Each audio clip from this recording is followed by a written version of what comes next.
I am gonna do the last one on this. It's worthy to record this. Fuck it. This is truly, truly, truly incredible story. Fact, based on facts. It's not a story. It's a witnessing. It is earlier than probably I was about age 6, 7 when this drama here played out, and I was started to play out in respect to Cuito Cuanavale. This is just incredible, this stuff here that I witnessed you about. A battle of Cuito Cuanavale was also a prelude entry into a Balkan Wars, just as everything break down. I did enlisted myself in 1987. In 1987, I was just 15 years old. The British Royals told me, when I was 14 years old, the British Royals told me, people your age already actively engage in a war throughout the world. Why don't you enlist yourself in defense of the Cuito Cuanavale? And I really did. I wanted to be with this white guys, apartheid people from South Africa, Anglos, Germans, etc., etc. And I was not allowed to be. Simply, I was not allowed to be. The Soviets, Yugoslavs, Eastern Europe was in it, and they started to protest about my Slovenian side started to protest against my being literally enlisted into, registered as a soldier, as a 14-year-old soldier in the apartheid army. They did have me inside a little bit, and then they started to discriminate against me by, I don't know, suggesting that I don't like black people, that I'm a racist and so on, and that's a trouble for them and so on, that they don't want me over there, etc., etc., etc. No, this is the battle which for me started in a distance 1980, if not even in 1979. Wait a minute, I said here in 1980. In 1980 I was already 9. 1979. In 1979. So I was a racist. They didn't want me. They had a mixed teams of black and white. But mostly white guys were together as white and black guys were together as white, and they worked together for the sake of the apartheid. The real reason behind all this was Russians and Serbs. They did not want me anywhere near white apartheid people. For me personally, I resented British for everything. It wasn't only for this. Just as I described here in this page, it was not only for this. And so what I did was I did enlisted myself. British was certain that I was just a coward who loves to talk a lot during MK Ultra. But instead, I have proven to be 14-year-old kid who was more than willing to take gun in his hands, and I did enlisted myself into a black infantry. I demanded from the blacks. They told me, no, but they don't have anything. They only have, if you want to join blacks, there's nothing available, they told me. there is nothing available for you unless you want to enlist yourself in a black team, black battalion, whatever. And I said, yes, that's exactly what I want to do. I want to enlist myself into a black battalion. And they told me, this is all black, completely black. You're going to be the only white person. I told them, to be honest with you, I am not really happy with you British. I'm not really happy with you Germans. I'm not really happy with any of you whites. And so I do want to be with the black people. I said, you said it's going to be a black people. All right, I said, if it's going to be a black people, that's where I want to be. I was 14 years of age, and I took such a strong, so disgusted I was with the British and with the whites, that whites in general, that I no longer wanted to serve as a white, to be surrounded with a white military man, which I was surrounded with a white military man since I was born. Beginning with the French Foreign Legion, I grew up next to the Legionnaires during MK Ultra, Legionnaires, and German military, and Eastern and Western, and American military, and British military, and etc., etc., etc. And you know about Franco, Spain, and you know about the Italy. Italy was all military. Italy was all about Italian military since I was baby. Italy was more about the military maybe than any other European country, more than French Foreign Legion. I didn't talk to you about this stuff, but I was in every Italian military base, every Italian air base, where they had an air base. I was in absolutely every Italian mountain infantry, where you have soldiers specialized in the mountain climbing and that kind of stuff, mountain infantry, mountain warfare. And I was throughout the Italy, everywhere in Italy, in every infantry base. Now, I would spend days inside of the Italian lagers, military lagers, down in Sicily, Calabria, not too far from Calabria. No kidding. This here was a major, Potenza area, military. Everything was military. The MK Ultra, when I was a child, everything was military. Everything was military. Absolutely everything was military. Military was everything. They would give me uniforms. I had uniforms. I had different kind of uniforms. The Italians also give me their uniforms as a child, but now I was already 14 years of age, and this was a battle of Cuito Cuanavale. Quito is where my ex-wife is from. That is in South America, in Ecuador.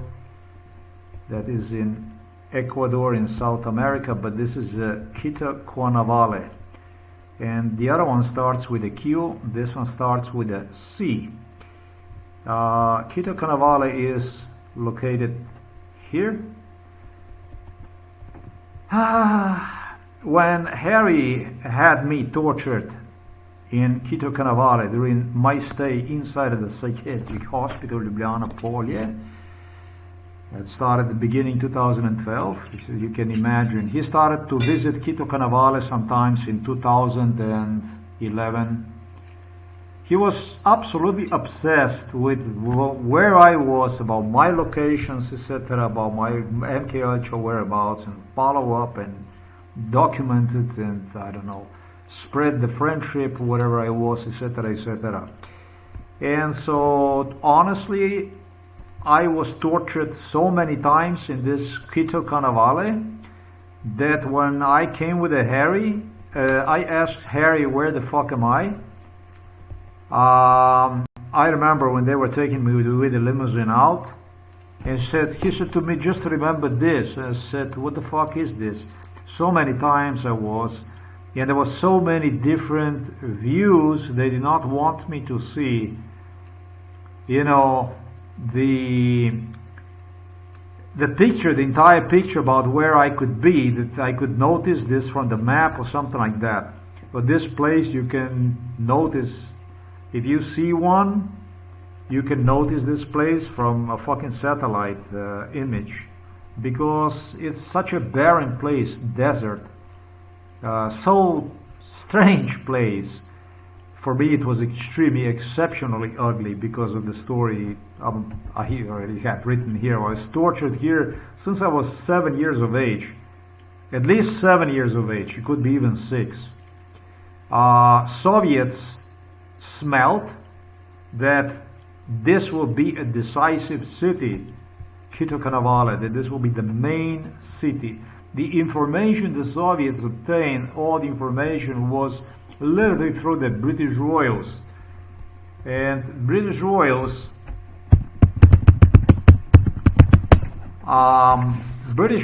have supplied with a lot of information, for which some of which they even probably deemed that it would not be playing any kind of role, even if it would get in the hands of the enemies. Who the fuck knows? Anyhow, let's cut this for what's worth.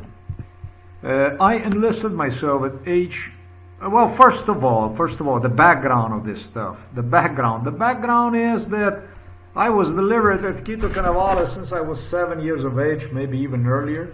It was all torture. Serbs. I was told we have assignment, and so what they would do is they would follow up on a certain, and I was told it's a military assignment. The Serbs, the Belgrade, told me it's a military assignment. And so they told me, it was understandable that they started to follow up on a certain locations, and one of the locations that was also added to this map pertaining to my case, espionage, was Cuito Cuanavale. And there you go. Psychological warfare on Cuito Cuanavale. 1979, if not 1978, this was still during Josip Broz Tito. Josip Broz Tito was thrilled about this stuff, but I did explain all about him.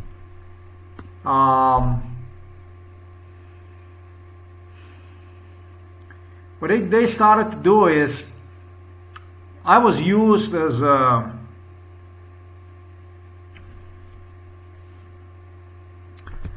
mean of otherwise impossible to breach barriers to interact, to give the Soviets, Russians I should say, Serbs and others the ability to communicate directly with the side that otherwise they would have difficulty to get in touch with, expanding right out in the broad daylight their presence next to me in areas where people did not even know what the Russians look like, and etc., etc., etc., you know.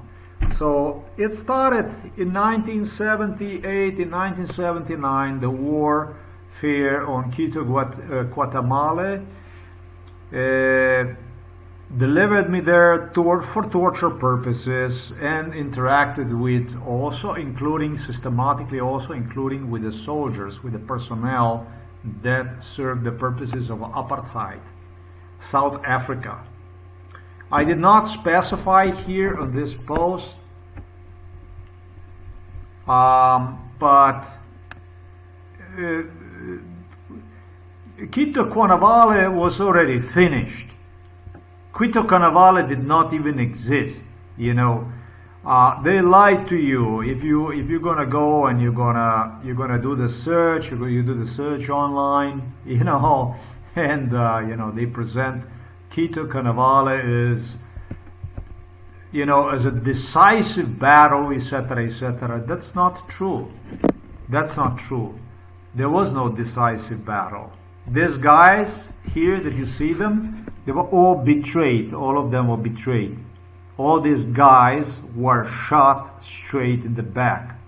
This is something for you to learn about the British, about Americans, about the Germans, about French, about all these people, about all this Western world, how it functions.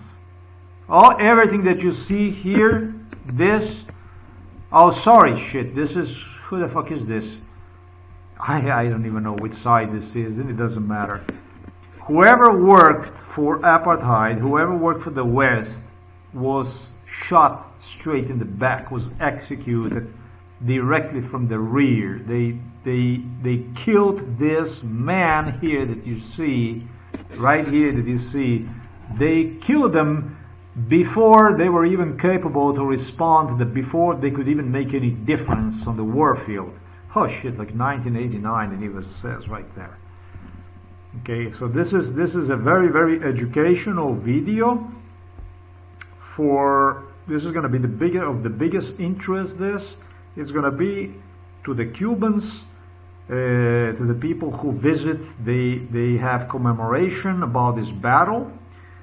They even enrolled me as a veteran of Cuito Cuanavale.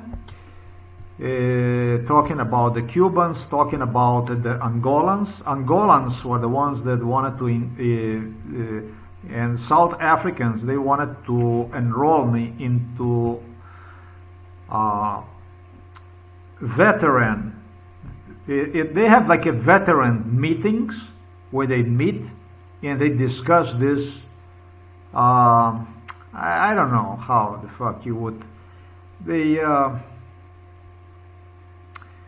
I don't know. Let me write this down for you. They congregate, or I don't know how you would say this. They gather, okay? They gather to. They simply, you know, they gather to remind themselves of this bloody battle, right?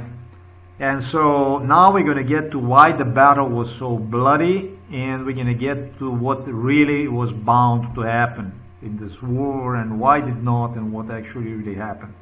All right. So what actually really happened was that these guys were all killed before they even stood the chance. They were all slaughtered before they could actually even respond in absolutely any way. They were finished before they could do absolutely anything.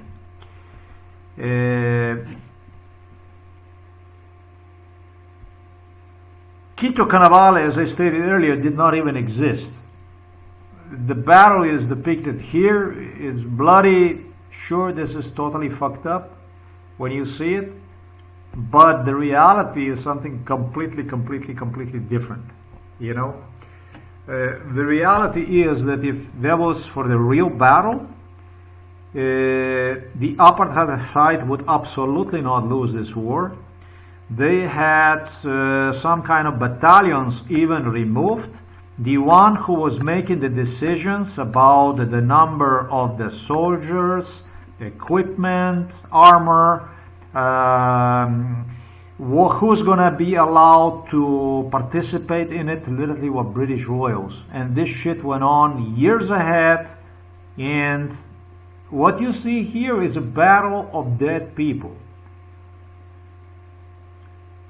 I thought,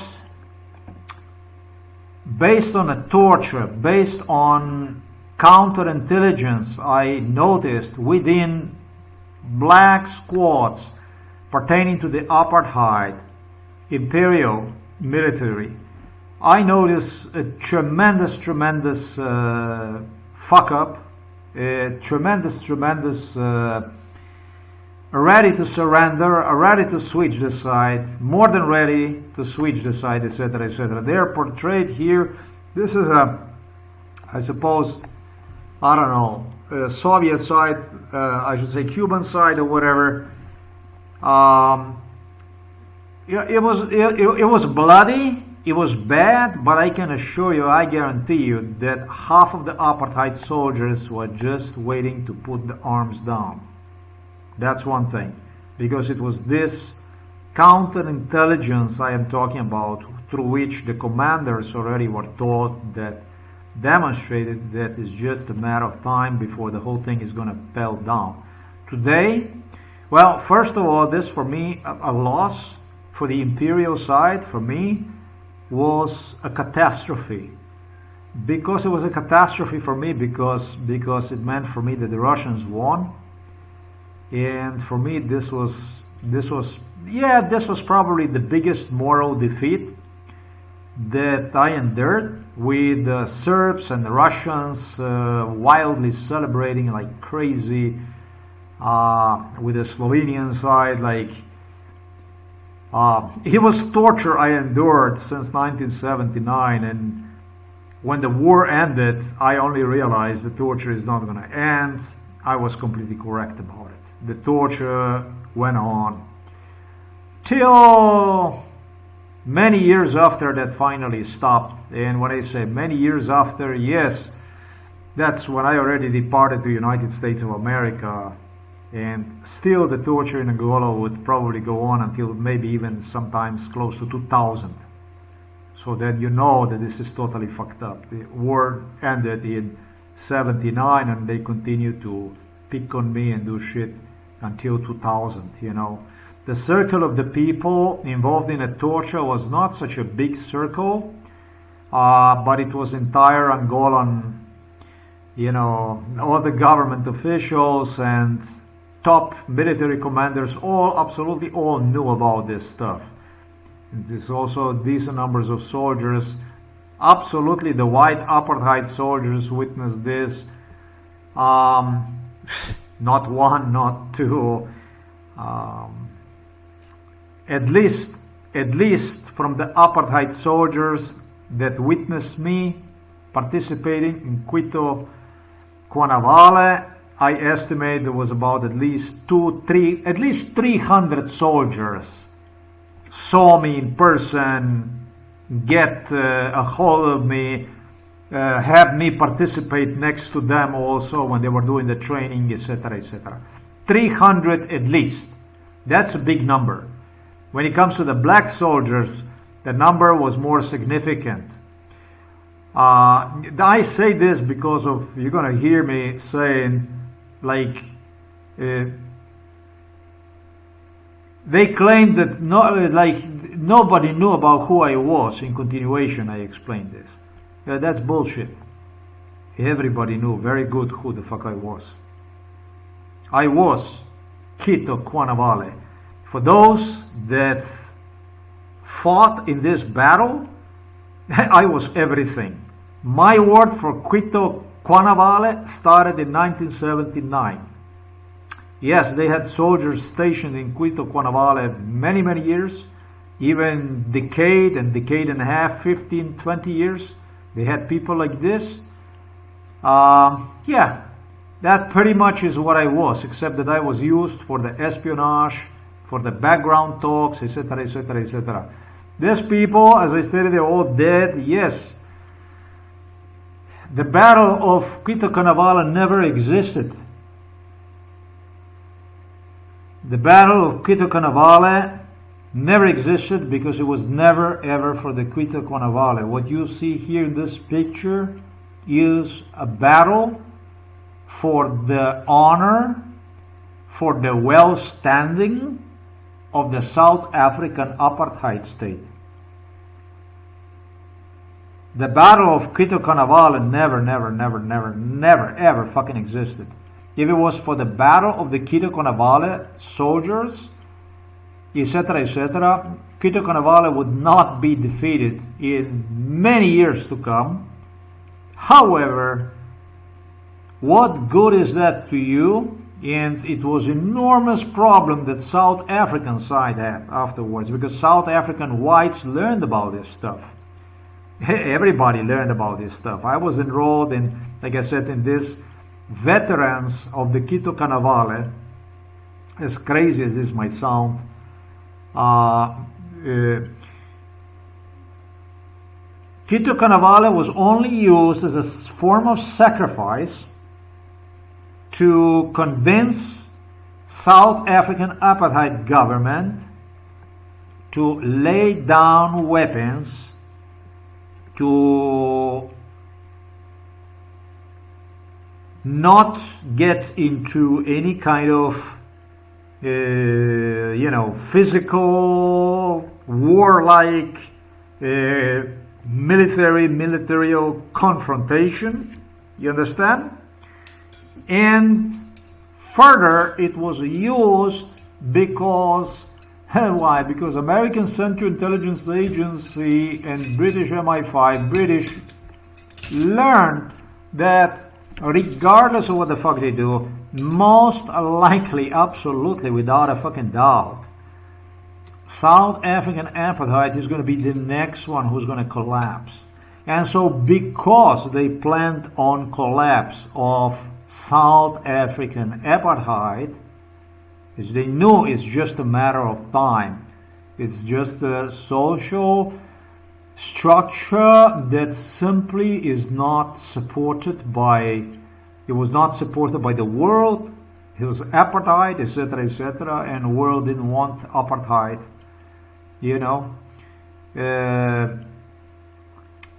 they sacrificed this brave man that you see right there. They went on to die. I think they were the best of the best.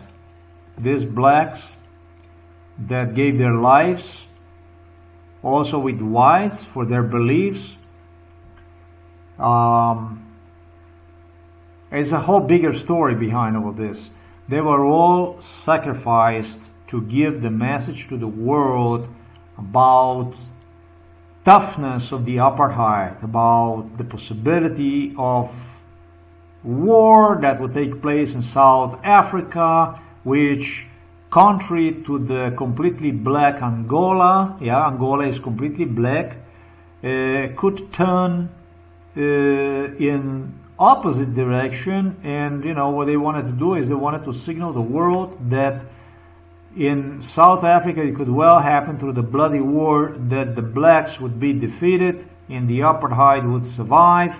And they were using this battle to say to the world, basically, we, the British Royals, we are pro-democratic, that's how they negotiate with the Soviets, all this stuff in the background.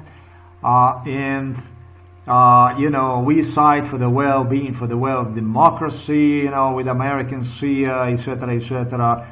We are here to assist the good transition, peaceful transition of the apartheid into, Nelson Mandela era, etc., etc., etc. You understand? So these soldiers, don't get me wrong, I think they were the most outstanding people in the world. Their bravery is just simply unmatched in my eyes.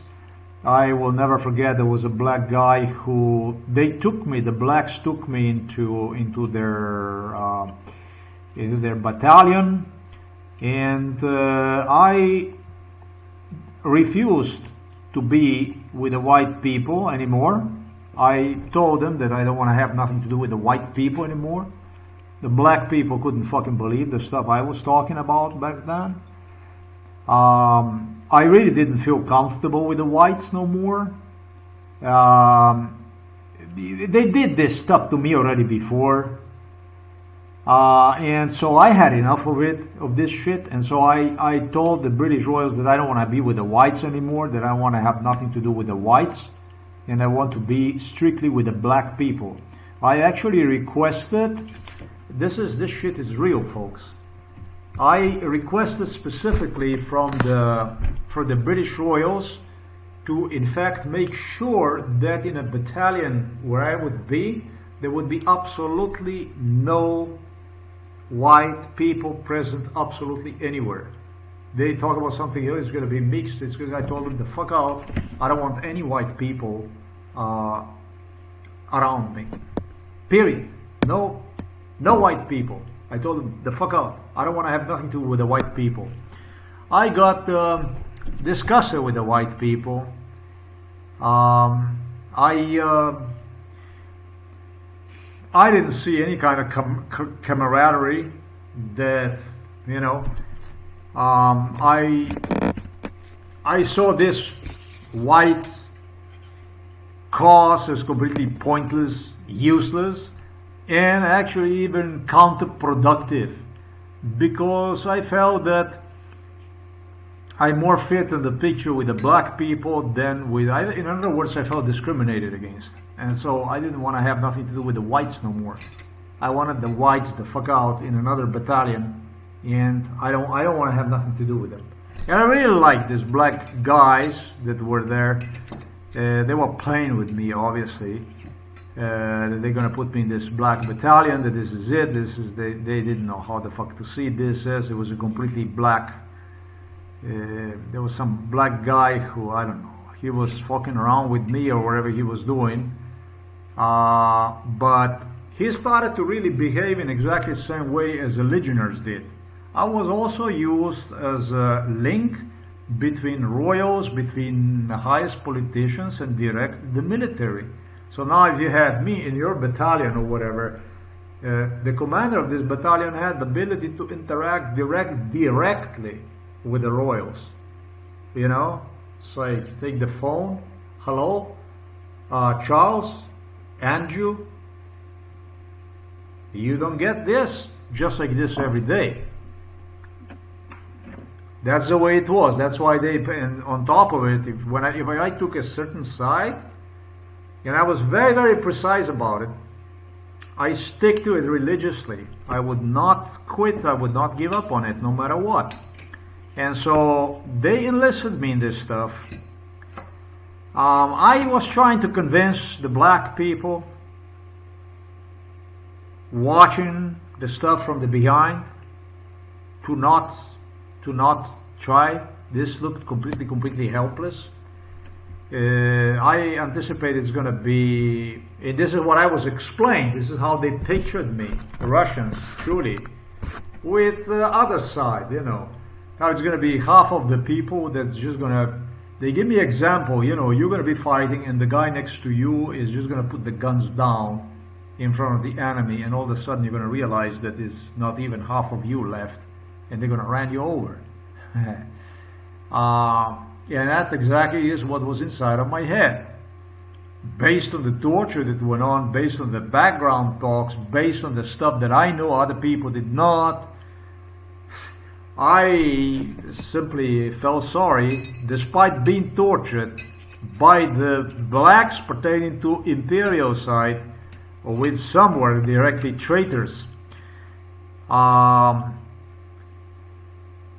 I told the blacks, they told me the war is about to come. I told them, no, I said, you know what, I told them, listen to me, I told them.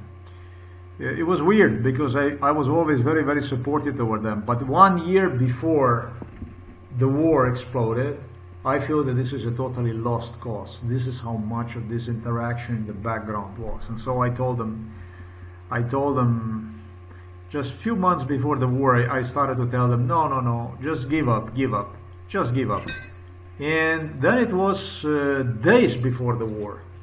And I saw this guy, I watched this guy, and maybe I had no idea what the fuck they were doing with me. And he said to me, black guy, and there was a few others, and he said to me, well, and then good luck to you, they told me, if you're not gonna, right, we're gonna take a stand. And when I saw them, when they said that they're gonna take a stand, I started to think about that maybe other side was fooling me around, that maybe they did something to me, because they would deliver me in through different locations. Slovenian side, Robert Golob was involved in this, Milan Kučan was also involved in this. And I did not know really, what the fuck went on? Who is what is anymore? And I said, wait a minute. I said, give me the gun. I said, give me the gun and the uniform. I want to be with you. Well, that was obviously when I was 14 years of age. It was in 1986, right? Did they say 1986, was it?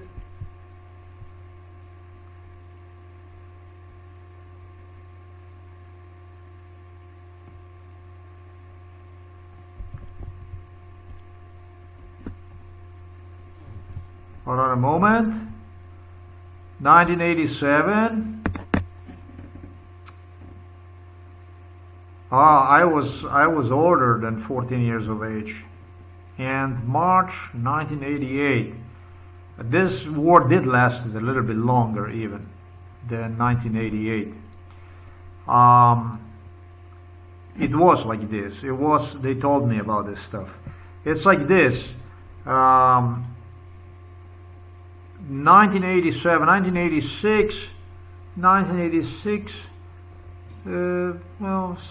I was 14 years of age, so I was 15, 1987, I was 15 years of age, 15, and then I was 16, and when this happened, I told to this black guy with whom I was training and stuff like that. That means, yeah, I was like 14 years of age. That's right. Okay, makes sense.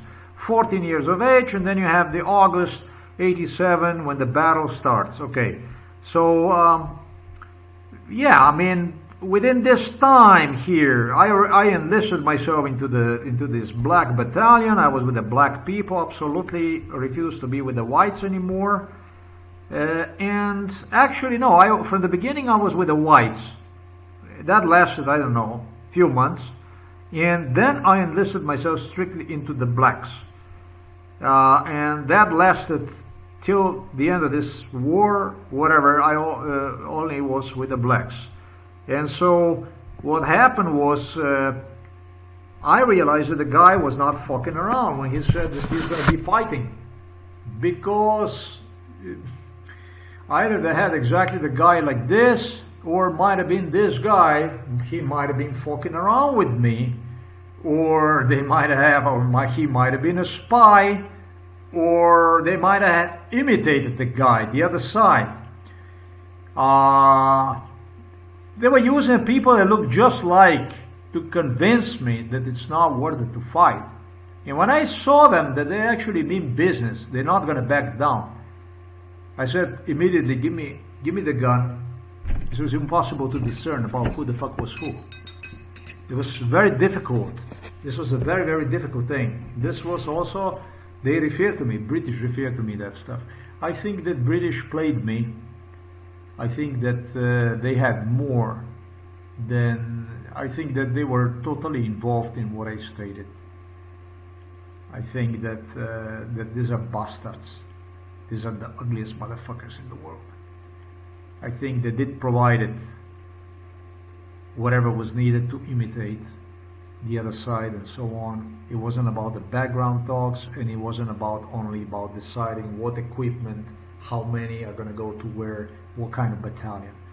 The British Royals fucked Cuito Cuanavale sometimes in 1980. In 1981, the British Royals decided would dedicate. In 1981, we had a talk with the Prince Andrew, with the Prince Charles, and they decided they would give. It started in 1980 about who's going to get what kind of equipment, and it was deciding about the Cuito Cuanavale. They knew about the battle that is coming. It was British Royals that gave all the information. British Royals gave directly the information about the Cuito Cuanavale in 1979 to the Serbian side, to the Russian side in front of me. Seriously, I'm not lying to you. I am not crazy. Prince Charles, Prince Andrew gave the detailed information. With the Prince Philip, they gave the detailed information about where the battle is going to play out. where to position where is going to be like the key position, and that's what they completely zero on Cuito Cuanavale.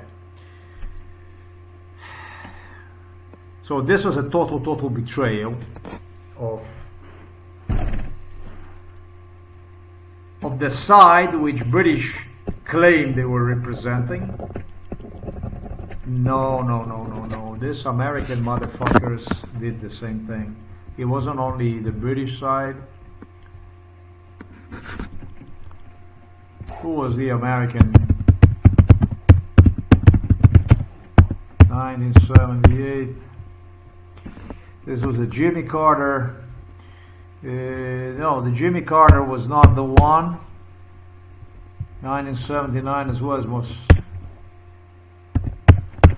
a fucking Jimmy Carter. Ronald Reagan.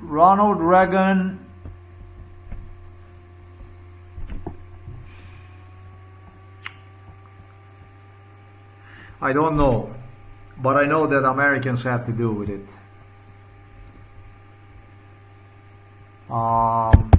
They also had to do with it.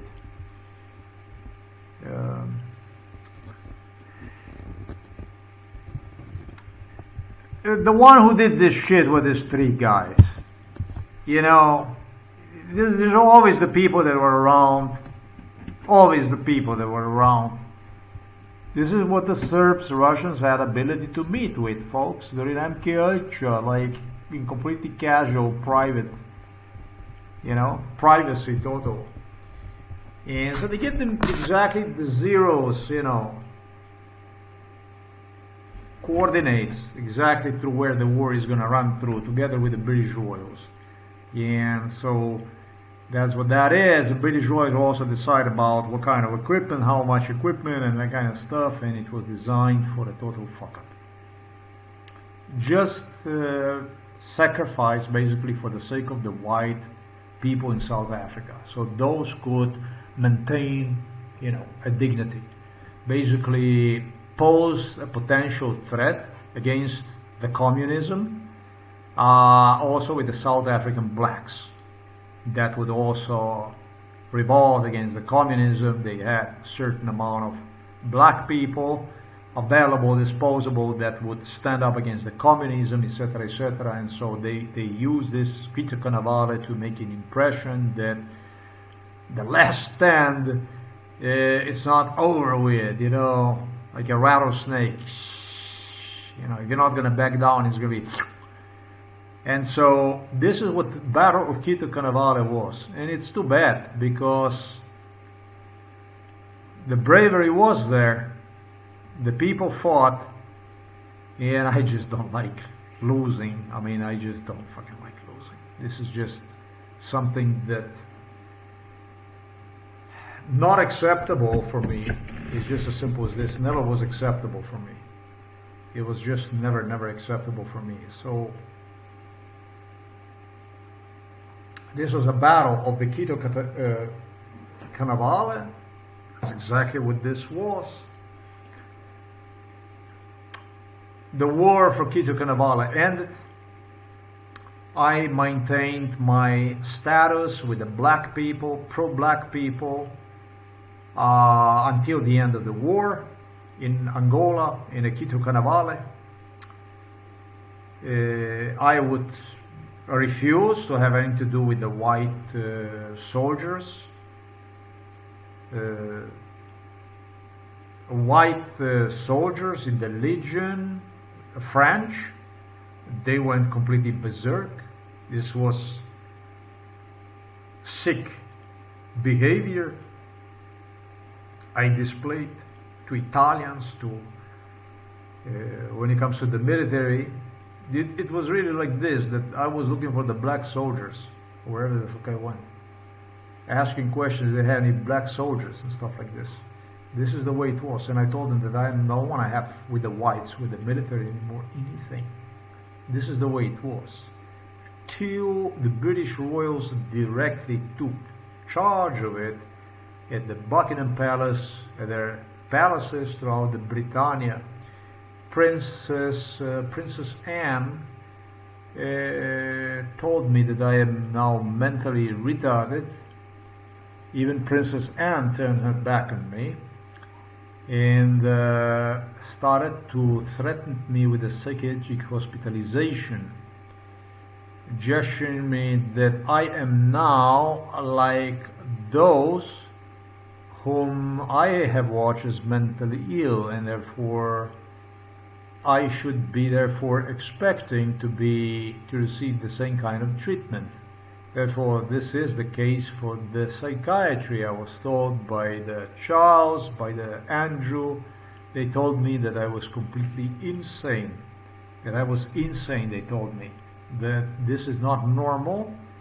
And I got complaints from all kinds of military personnel. Yeah, probably a little bizarre that I was requesting to be with the black people, only with the black soldiers. Kind of really crazy when I consider this stuff, but that's exactly the way it was. And they employed in this harassment also Russians, and they employed in this harassment, which was not a surprising thing. The Polacks have an enormous impact on me. But other than that, I didn't give a fuck anymore about this white stuff. Because I felt that I myself am a victim of this. That I don't have anything to do with it, really. When it comes to the whites and stuff like this, that kind of stuff, I figure out I'll be the one on a losing end with these people. I'm the loser with these people. Even if they win this war, I figure out I'm not going to be winning this war. And I was in many wars involved before this one. Many wars before this one. And I started to figure out that if these people would win, if the white people would win and so on, and I would be with these white people, that I still would not be worth the fucking shit. Simple as this. This is a British Royale, basically. This is the way it went. So what exactly I wanted to do with Angola, I had a plan to do with Angola, to turn one into, based on the Western principles of the capitalism, into the society that will be completely equivalent to the one in Austria, let's say. Angolans didn't know what the fuck to do with me, what the fuck I wanted to do with them. And they were taking heavily Russian side, etc., etc., and they interrogated me what the fuck that I want to do with Angola. And I told them that I would like to get Angola to become a capitalist country with the Western principles, etc., etc.,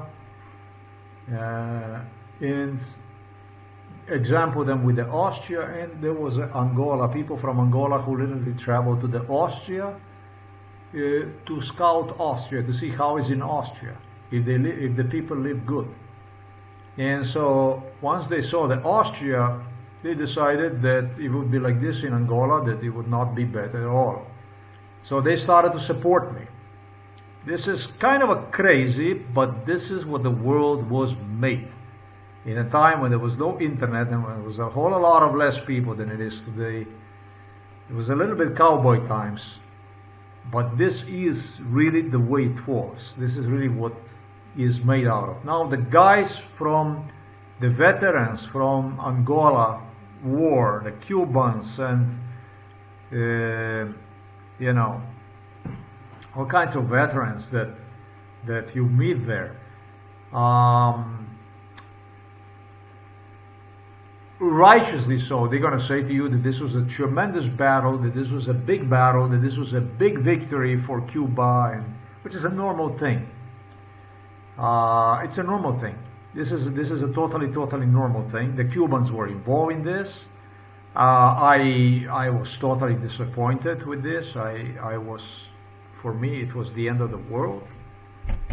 It was as I read about this Cuito Cuanavale, when I saw it, Cuito Cuanavale, I got a pain, it just twisted me, because I will never forget this defeat, this moral defeat,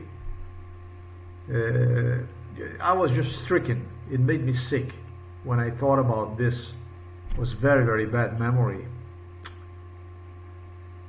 It was the worst memory till then. This was the worst one. I haven't had any, you know, defeats like this. That there would be, usually the side that I would take would always get some way a better end. You know, they would always get out some way, somehow, either through the victory, or they would, you know, and you know, the stuff they involved me in was very, very unlikely for the victory. This colonial, this imperial locations where they sent me, this outposts were just waiting basically to be taken out. And with my presence, this fucking outposts just fucking lasted. They were not taken out, man. They just fucking lasted somehow. You know, and if they were taken out, they took the bitter end out of the enemy through, you know, negotiations. They got something in return that was just as valuable or whatever.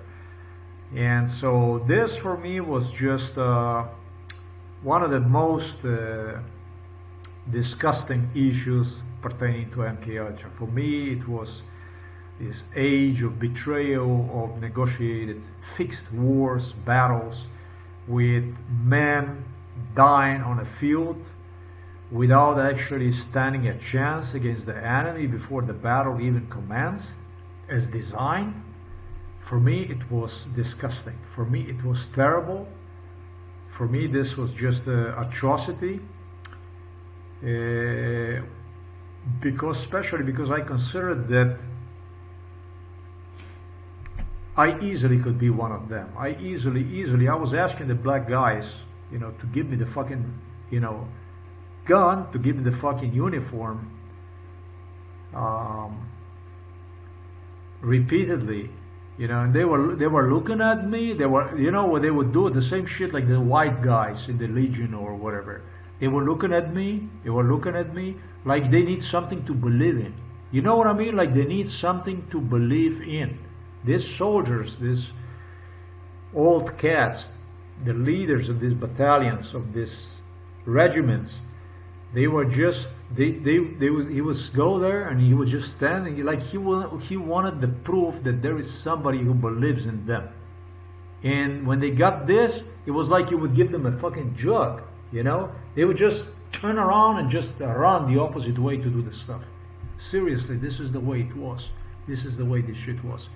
These guys, more than anything, needed to see that somebody believes in them, that somebody's on their side, that somebody's with them. And it was the same with these black guys. He was looking at me like crazy, you know, with enormous belief, you know, and, you know, I also look at him also with enormous belief, you know, to give me the fucking weapon, to give me the fucking uniform, to give me the fucking gun. So that, yeah, in my head was that I'm going to go out there. If I would wake up from the MK Ultra without any fucking military experience, actual military experience, I don't even know what the fuck I would tell to those men. I had no fucking military experience, no knowledge about the military, nothing, zero. It was this overconfidence during MK Ultra that they had that was giving the impression to the, you know, to the military man that I don't know, that I just, you know, they just needed something to believe in, you know, and this is why it's so hurtful, this shit, because those guys, understand, they were even killed and stuff. Very, very bad. This was a very, very, very, very, very, very bad. Extremely bad. Extremely, extremely, extremely bad stuff was this battle of Cuito Cuanavale was just extremely, extremely, extremely, extremely bad stuff. When they wanted to fuck me during MK Ultra, they would only remind me of the battle of the Cuito Cuanavale. And I look much worse than I do right now in front of you. Very bad stuff. This was the Battle of the Cuito Cuanavale.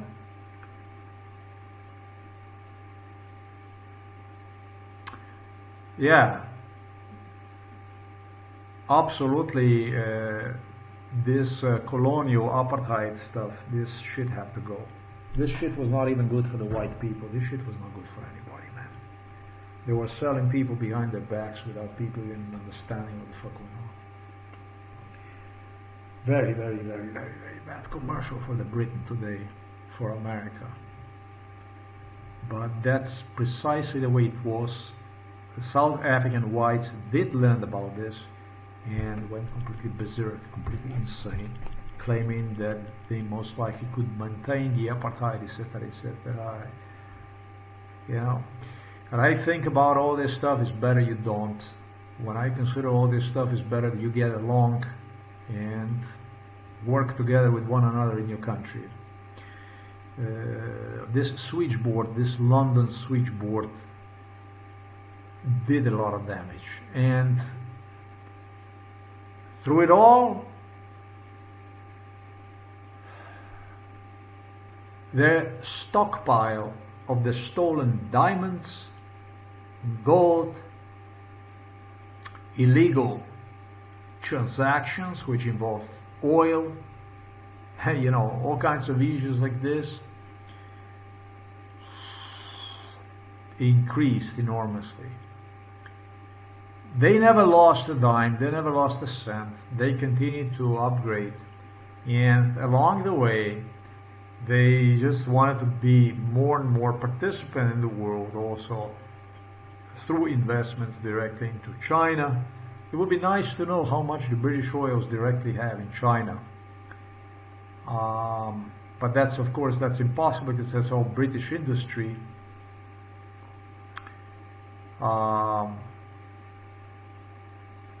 Where they were making advantage before through colonialism, imperialism, colonization, this is where they started to build new wealth through investments and so on. And so, you know, some nations disappeared of the map. Rhodesia disappeared of the map.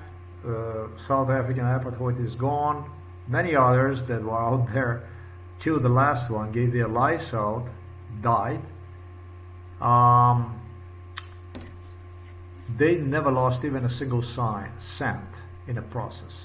These people are just incredibly, I'm going to say, astronomically wealthy people, with to the last cent stolen through the theft, through the robbery. In my case, literally the robbery worse than a slavery of life.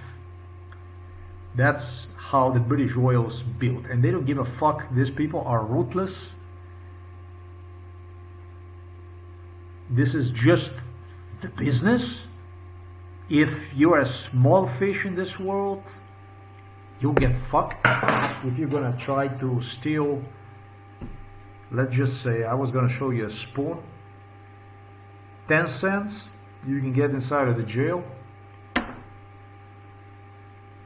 They don't steal 10 cents. They steal lives. They decide about nations, about the people.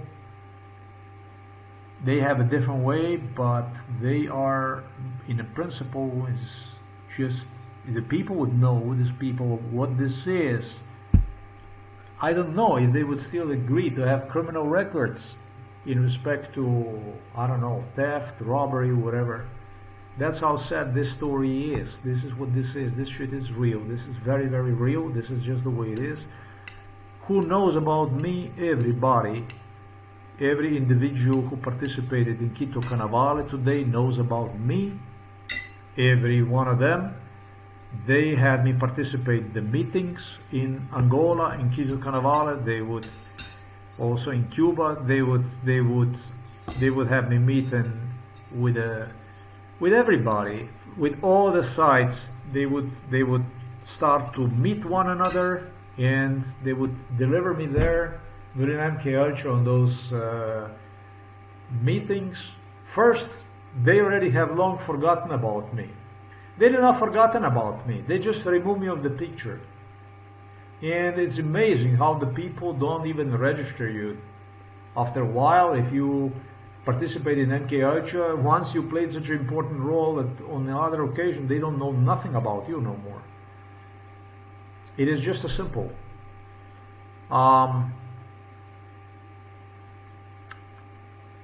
But there was this black guy who got the MK Ultra files pertaining to the Cuito Cuanavale alone case.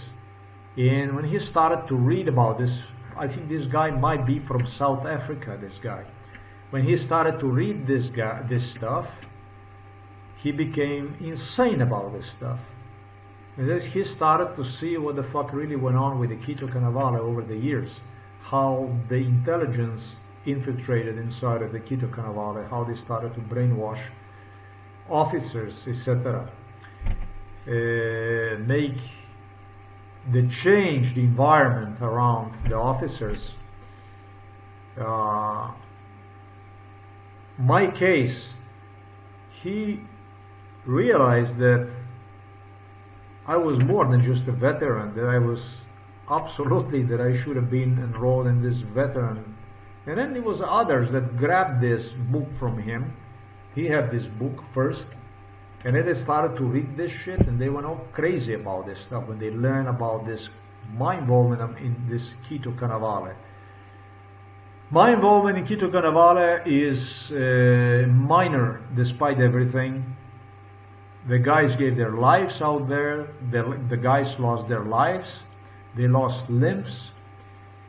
And the worst, they lost the hope in humanity. They lost the hope into trust, which is about the worst thing you can do to the people.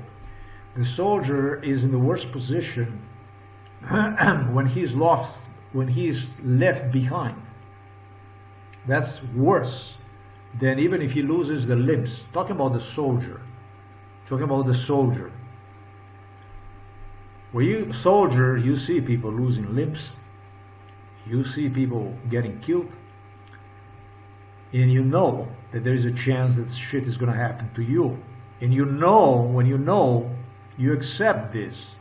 You know that it can well happen to you, and you will have to put up for the rest of your life with it. The worst thing that can happen to you is the stuff that I spoke to you about in this video. That's basically not about only being forgotten, but basically salt ahead of something that is gonna play, that there were people stationed there for 15 years, 20 years, waiting for this battle. All their fucking life, practically. You know, whatever was worthy about their life. You know, just to be ran over, basically, you understand? So, Angola is much better off the way it is. I don't know how it is, but it would be good that they follow this principle of the capitalist society, you know. And democracy and capitalism for the well-being of the people, you know, and don't overpopulate and that kind of stuff, which Angola is not. What can I say? They did got me some Angolan babes, but I did not have any more. This was later stage when I already immigrated to the United States, and this was just, this Cuito Cuanavale for me was just extremely depressive stuff. Extremely depressive one. They were telling me that I won in this war, that this was my biggest victory because of demand to be enlisted purely in a black squads, in a black military, only with the black soldiers. I must have been the only motherfucker in this world, a white one, that demanded to be only with the black people. Now that's damn sure that there was nobody before me that would demand from the black commanders and stuff to be enlisted only with the blacks, basically. There sure never was another one like me. You know, that's an MK Ultra. But, you know, the truth is that I never saw myself as a start. Angolans learned about this because I feel that the start, it's always a good start, you know. It's always a good start, and this good start is success story. You know what I mean? It's always a success story. I never believe in, I just never ever would settle for, offer from the other side. I'm just not, made in such a way so that it would be the other side that would, this is the way the best men in this world unfortunately are. And those parasites in London, they have a good fucking time because of the men like this, because they're parasites, rats, worms that survive literally on a good man like this. It's a scum, it's a filth, it's a London, and this is basically, humans to these people are not worth anything. I'm going to be honest with you. These people they don't appreciate human beings. It's a scum. If wherever you are located, don't fall for their scum, don't fall for their lies, don't go for it. They have nothing to offer. Whatever it is that you do, you have to believe in yourself and pursue things with the people that have something to offer, that are willing to share with you. Otherwise, they're going to fuck you apart. They're going to rip you apart. They're going to fuck you up. They're not good people. They're just not a good people. And they don't deserve your trust. They're bad people. They live to betray. And they will betray you. They will stab you. They will fuck you up. Just the way they fucked those guys up in the Cuito Cuanavale. That's the way they do this stuff. And I know that the side that I wanted to represent was on the wrong side. I am completely aware of that stuff, but that's not the point. The point is that I was right, I was correct. When I took the side that I'm going to be with the blacks, I wanted the black state that is going to have the same standard like the people in Austria. The same working principles, the same education, the same element, the same society, the same copy-paste thing, or in another country in Europe, or in France, or, I want to have the high standard, the country with well-educated, basically elite black society. You know what I mean? I didn't care. It was decided by the British Royals, for what I stated to you, that this would be very bad for the South Africans. The white South Africans, however, decided that what I stated to you about this kind of a black society that would be wealthy, with jobs, with prosperity and so on, that would be in fact actually very, very good for them. And so that too was in a complete, they also did not see themselves in it, you know what I mean? This apartheid whites figure out that this kind of capitalist society, black society, would really benefit them, because it would provide the harbor for them from up north. They would not have to fear when they talk about the communists and so on, But this kind of country, the black country with a higher standard, independent completely, would be really, really good for them, regardless, even if it would be black but successful black capitalists, it would be still good for them, is what they claim. So there were many, many differences with nobody saw themselves in these motherfuckers. Not blacks, not whites anymore. They're bad people. That's all the hell I have to say about it. That's about the Battle of the Cuito Cuanavale. If you want to know who would be, if I have any references, yes, I do. Here, these are the references. These are the references. This is the reference here, Major General Roland de Vries. This is a reference. Then you have, who is this? Chester Crocker. You're going to see some Cuban guy. I saw it. He was involved in it. Yes, I do have references. What is this here? Colonel Rui Nelson. This is another reference I have. I see some white guys here. I told you about at least 300 of them was. This is a General Peregrino Isidro Bambu, he knows about me. Every fucking one of the people that you see on a YouTube that were given the interview that was significant in this battle, every fucking one of these people knows about me. Every fucking one of them. And many, many, many soldiers saw me. You see what it says here? Do you see this here?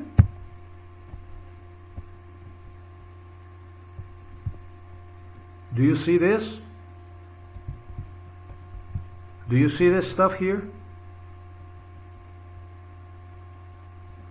Do you see this? It doesn't matter who you are or where you are from. This should bring tears in your eyes.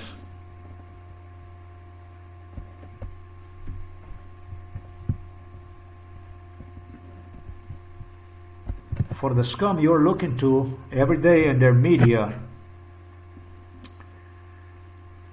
they don't know nothing about this.